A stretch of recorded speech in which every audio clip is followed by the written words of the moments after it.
We've just completed the instruction video for the variable speed Radius Master conversion kit.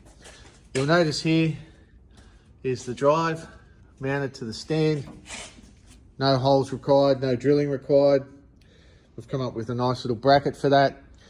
We'll supply all the alignment pins, the grease, the lubricants, everything you need to service your machine while it's apart. And yeah, good luck with it really. Basically the operation is such that you can run the machine in forward or reverse. Obviously track your machine.